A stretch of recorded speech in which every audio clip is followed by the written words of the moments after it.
Someone in your life right now finishes your sentences, laughs right when you laugh, orders what you order, crosses their legs the second you cross yours. You call it chemistry. It might be a technique. This is the mirroring trap. You feel it as connection, as if you finally found someone who just gets you. But mirroring isn't always a feeling two people fall into by accident. Sometimes it's deliberate. And the people who use it best are the ones you'd never suspect, because they're not loud or aggressive. They're just like you, suspiciously like you. The instinct to mirror is real. Psychologists Tanya Chartrand and John Bargh documented this in 1999, what they called the chameleon effect.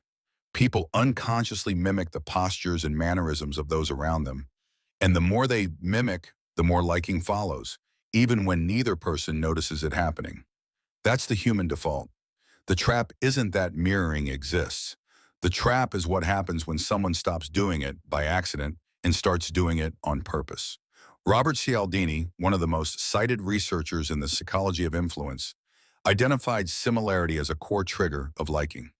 We say yes to people who seem like us. The catch is that seeming like us can be manufactured, down to the syllable. Watch how it starts. Rarely with your words. It starts with your body. Someone leans in when you lean in. They slow their speech when you slow yours. None of this looks like manipulation. It looks like being in sync. That's the design. Invisible by definition, because the moment you see it, it stops working. Researchers like William Maddox, Elizabeth Mullen, and Adam Galinsky studied negotiation outcomes and found that subtle mimicry produced significantly better deals for the person doing the mimicking, specifically because the other party never noticed it. The technique's success depends entirely on your blindness to it. Think about who uses this. Not just salespeople, trained in it relentlessly.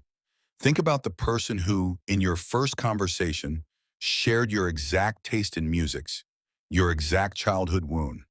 The partner who agreed with everything for 3 months. The manager who started talking like you, joking like you, right around the time they needed something. How many times has someone felt instantly, suspiciously compatible with you, right before they asked you for something? The shape of the trap has 3 steps. Observe. They study your rhythm before influencing you.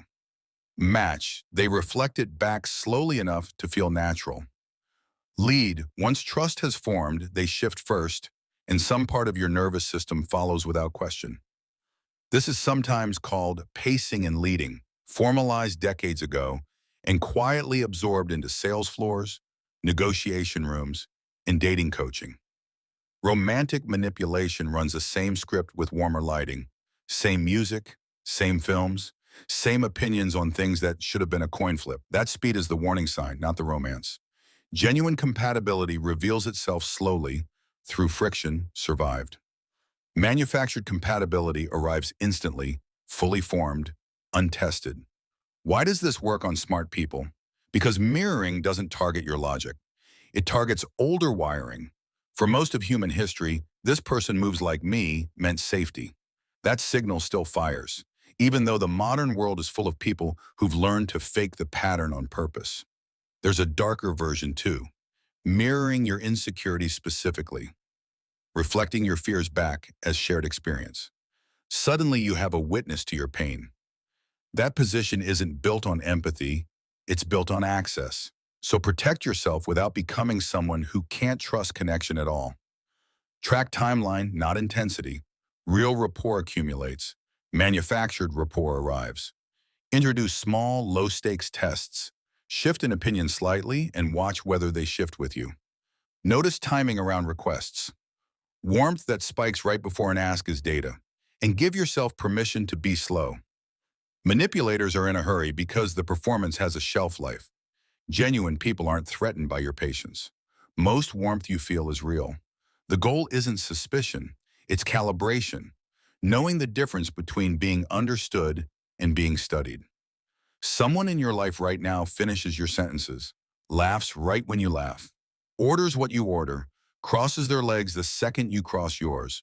Maybe that's chemistry, or maybe now you'll finally know how to tell the difference.